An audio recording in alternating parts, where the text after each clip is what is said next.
welcome back to our channel Study Shastra. If you want to study class 11 topics, please like, subscribe our videos and help us to reach a positive number so that we can provide you the best stuff we have. So let us start our topic of economics, class 11, chapter 1, that is economics. What is economics is, and the introduction and the economic problems. So in the previous video we have discussed the basic terms and basic tools of economics is consumption, production, saving, investment and all, and what is an economy is. So now we will discuss that what are the economic problems. As we know, human wants are unlimited. As we studied scarcity in our previous video, we know that all our wants cannot be fulfilled.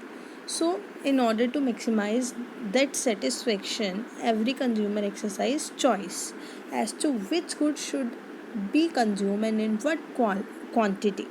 An economic problem is basically a problem of choice. अगर आपको इसको मैं बहुत easy language में बताने की कोशिश करूँ तो ये एक वो प्रॉब्लम है जब इंसान ये सोचता है कि उसको कौन से गुड को ज़्यादा प्रेफरेंस देनी है और कौन से गुड को कम.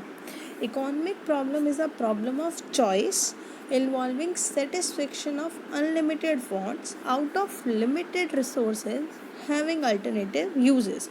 मतलब वो प्रॉब्लम ऑफ चॉइस इंसान तब कंफ्यूज होता है या इकोनॉमिक प्रॉब्लम तब अराइज होती है जब हमारे पास अनलिमिटेड वांट्स हैं हमारी, लेकिन हमें पता है कि हमारे रिसोर्सेज भी लिमिटेड हैं, लेकिन उन रिसोर्सेज के अल्टरनेटिव यूजेस किए जा सकते हैं. जैसे दूध है तो दूध के साथ हम बहुत सारी चीज़ें प्रोड्यूस कर सकते हैं इकोनॉमी में. दूध से मक्खन, दूध से दही, लस्सी and etcetera, ice cream and all, है ना.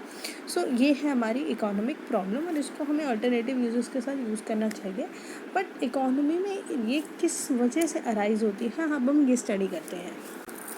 सो अगर हम इसके रीज़न्स की बात करें तो पहला रीज़न है scarcity of resources. Scarcity of resources means कि हमारे रिसोर्सेज जो हैं वो लिमिटेड हैं. वो इतने ज़्यादा नहीं हैं कि हम अपने रिसोर्सेज को लें और हर एक पर्सन तक उन रिसोर्सेज को पहुंचा सकें.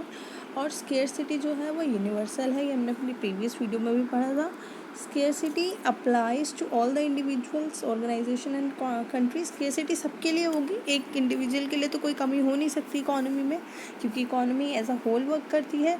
There would have been no problem if resources were not scarce, but we know that resources are scarce, so we have to use them properly.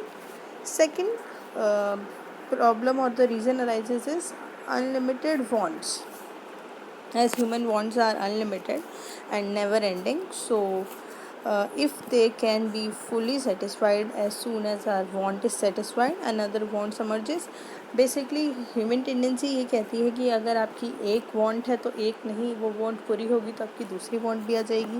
Human wants also differ and priorities. That is all wants are not of equal intensity. For every individual some wants are more important and urgent as compare to others. Let us discuss about the third economic problem reason, that is alternative use. Resources are not only scarce but also put to various uses. It makes choice among resource more important. For example, petrol.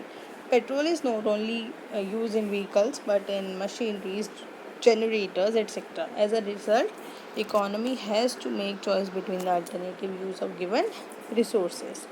सो अगर हम resources की बात करें तो हमारे resource और human wants के बीच में इकोनॉमी में एक वर्सेस चलता है. वो क्या वर्सेस है कि रिसोर्सेज की क्या फीचर्स है कि वो स्केर्स हैं और उनकी सप्लाई लिमिटेड है in relation to demand. But humans जो हैं उनके पास जो वांट्स हैं वो बहुत अनलिमिटेड हैं और वो कभी सेटिस्फाई हो ही नहीं सकती हैं. अगर सेकंड पॉइंट की बात करें तो रिसोर्सेज जो हैं उनके अल्टरनेटिव यूसेस हो सकते हैं, लेकिन ह्यूमन वांट्स जो हैं वो अपने आप को प्रायोरिटीज़ पे डिफ़र करती हैं. So this is about our economic problems.